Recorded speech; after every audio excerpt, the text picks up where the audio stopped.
Hey everybody, Dante here. Welcome to this video. We're going to explore today the energy of the upcoming dark or new moon that's taking place on January 11th or January 12th if you're in Australia or Asia.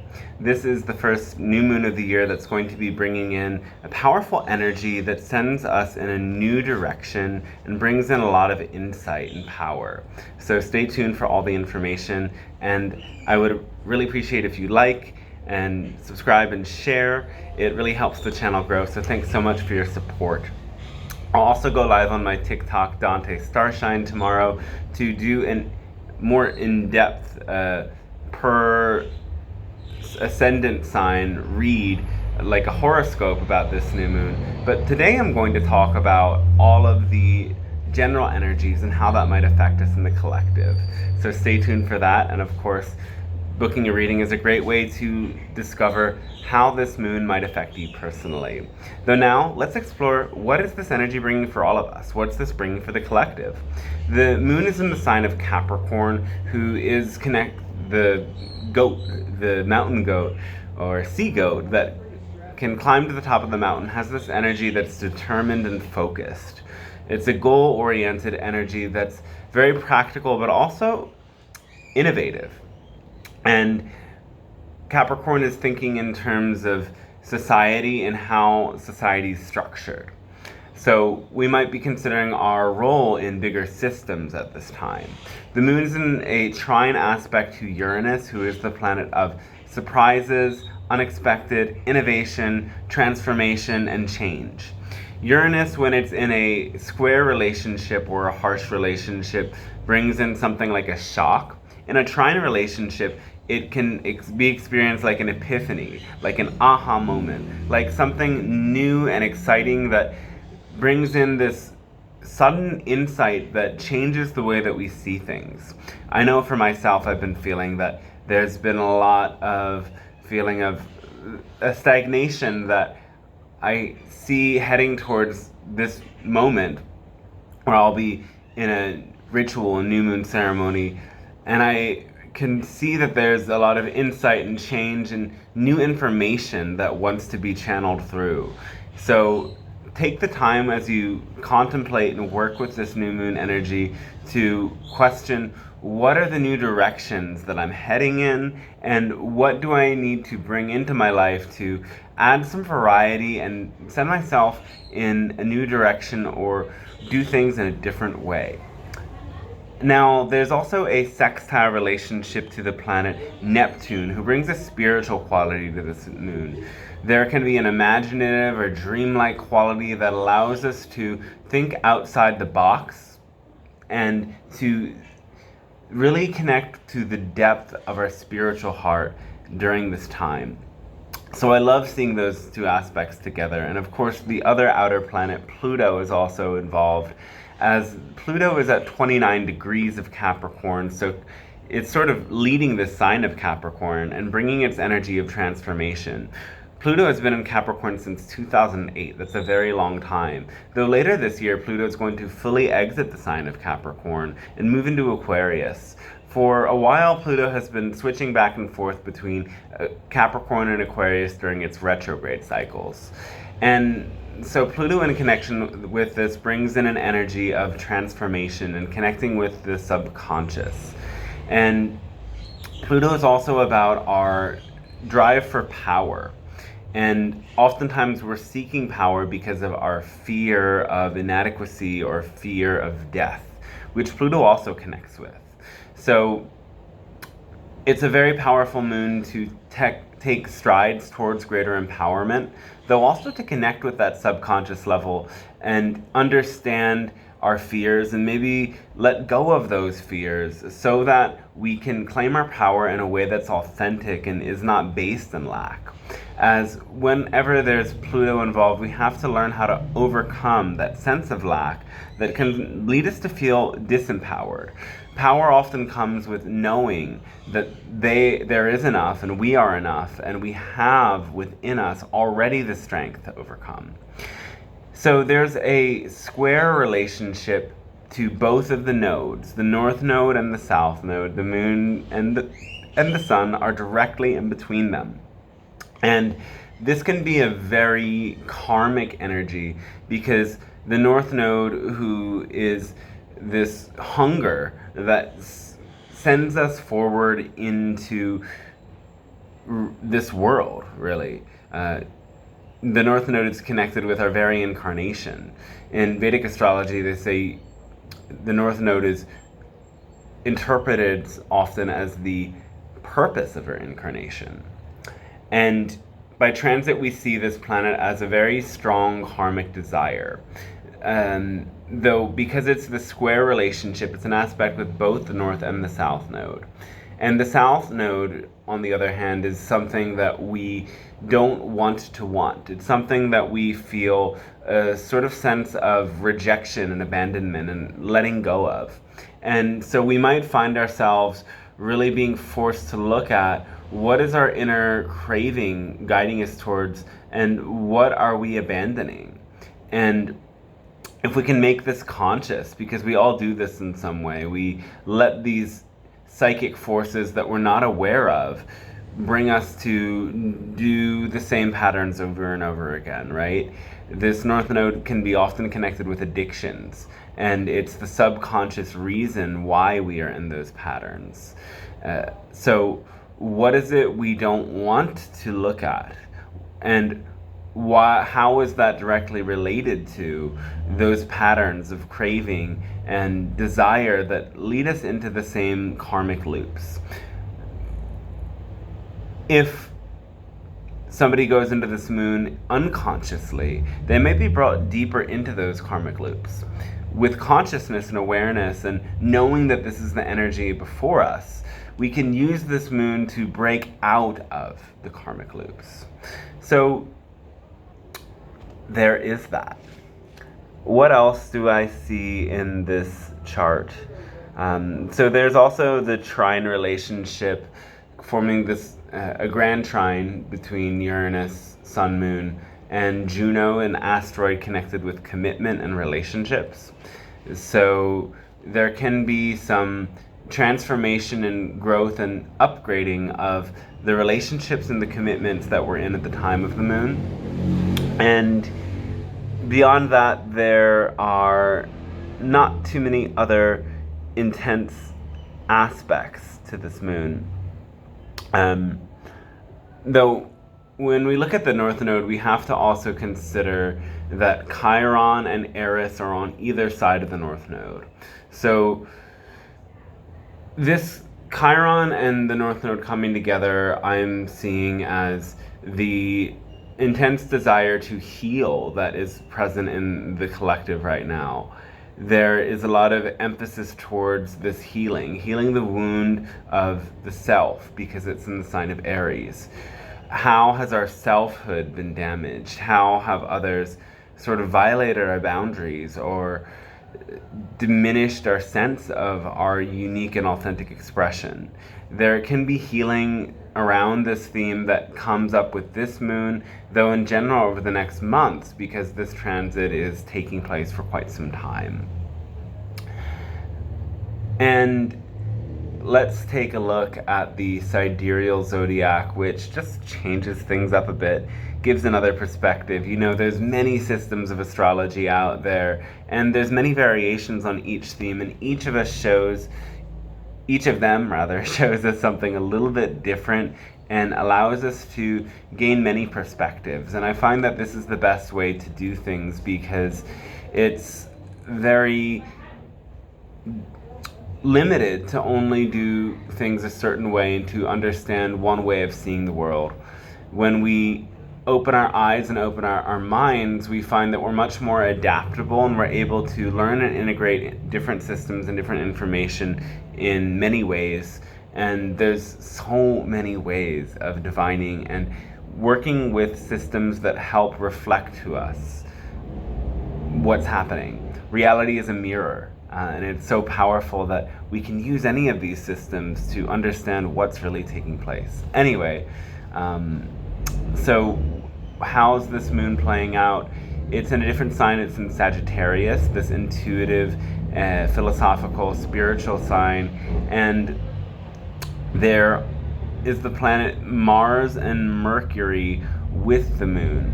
And Mars is in a mutual reception with Jupiter.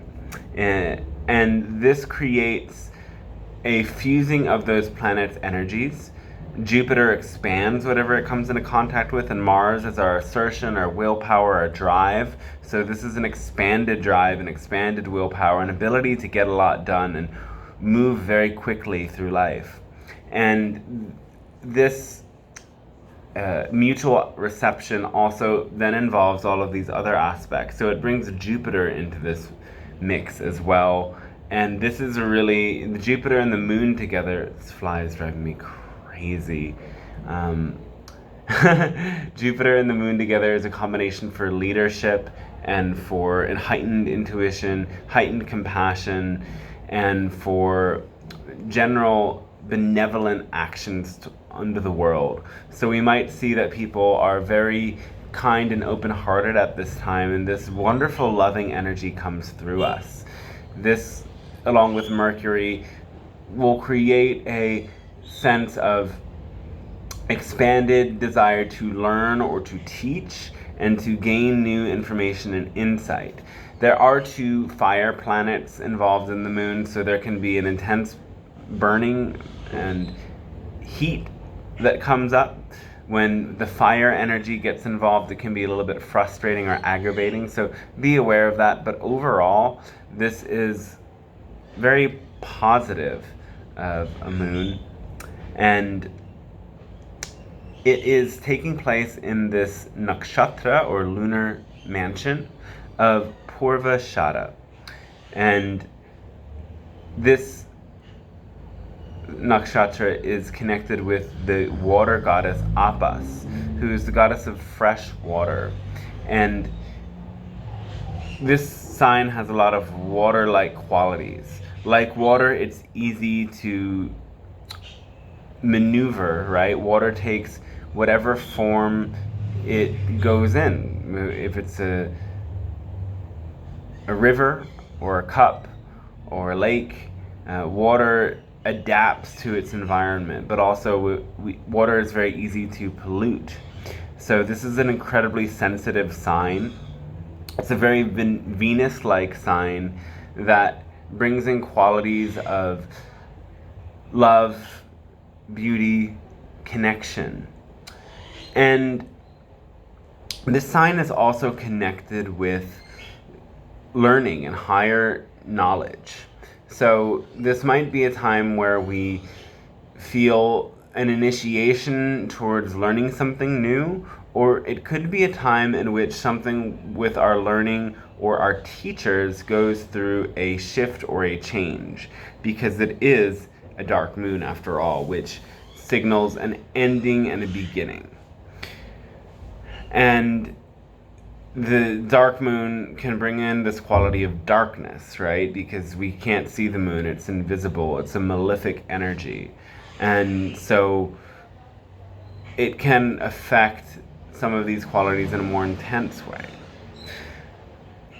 This is also at the cusp of this lunar nakshatra. It's in the Vedic system, they call that Sandhi, transition. And this is never the best place for a planet to be, because it is making a transition in that area of it's making a transition for the moon. Transitions can be stressful, they can be intense, but transitions also are a way of saying out with the old, in with the new. And transitions are only as hard as we resist them and we reject change. So know that this new moon is bringing in a stronger energy of transition than a lot of moons do. And we might find ourselves headed in a completely different sort of direction. Now, let's take a moment to review the cards that I pulled. The first card for the overall energy of this is the 8 of Pentacles. And this is an 8-year. 8 is about power, it's about abundance, it's about reaping what we've karmically sown. Pentacles are very much about the seeds we've planted, and this is a card of abundance. And here we see on this card, this planet Saturn is present. You can see the glyph for Saturn maybe, and we see that the moon is in the sign of Capricorn, who's ruled by Saturn. And maybe we will take a look back at the Western chart to see what is Saturn's role. As the depositor of the planet is always a helpful thing to look at. And we see that Saturn, as the depositor of this moon, is in this relationship with Jupiter and with Mars. It's sextile to both of them. So that's giving Saturn a lot of energy. Jupiter is expanding Saturn's commitment and focus, and Mars is amping it up with more willpower. So there's something about our determined focus at this time that's going to be really helpful so that we can reap the seeds that we sow. The next card, the intention was to see what is challenging us at this time. And it's the Ace of Wands. Aces are about beginnings. Wands are about our assertion, our willpower. And Mars, who is the planet of that, is present on this card, as well as Aries. And this makes me think of the Chiron aspect, because Chiron and the North Node and Eris, they're all in Aries. So there's something about Aries. We're being challenged to evaluate our selfhood.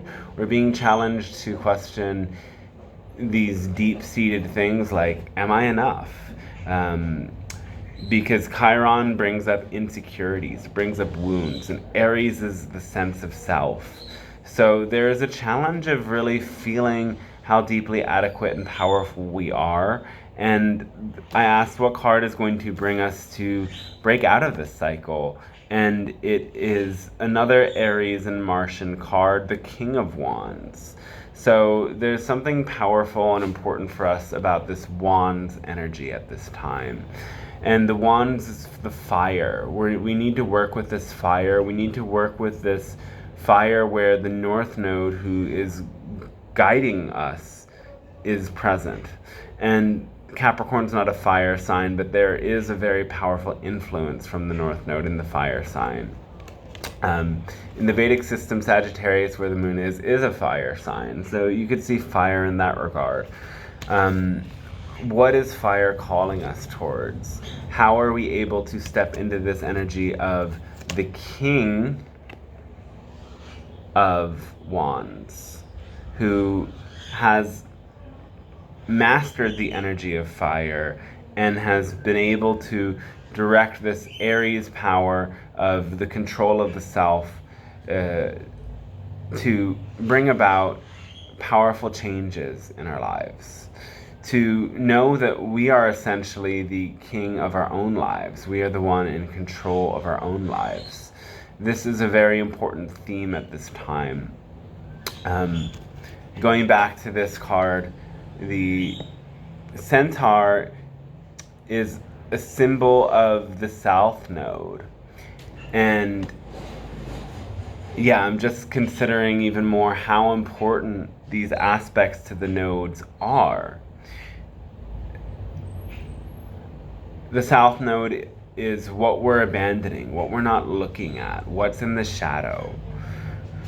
And when we see the South Node now is in the sign Libra, there's something about our relationships and our ability to relate to others that perhaps is not being fully looked at, is not being fully integrated.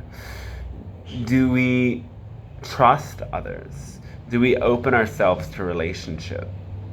It's our connection with others that is one of the greatest sources of well-being and love and joy that we can ever experience. Life is relational. And unfortunately in this world, many people have forgotten to live in that truly relational way. So there can be an energy with this of making sure we remember how significant our relationships are, and that we deepen into them and we give new priority to them, that we let go of perhaps the wounds that we've had from our sense of self, losing control of ourself to relationships. That can be a big one. That can be a theme that's coming up in terms of this Chiron and North Node conjunction, that we want to just return to purely being in this Aries self energy, because in the past, in relationships, we've totally lost ourselves. And it's important to recognize that the past isn't destined to repeat. It's when we learn the lessons from the past that we're able to overcome them. Perhaps we have, in the past, been too giving of our energy in relationships, and that has caused us to fear that we might lose ourselves again if we open up. Though, if we isolate ourselves, we certainly move into a state of depression.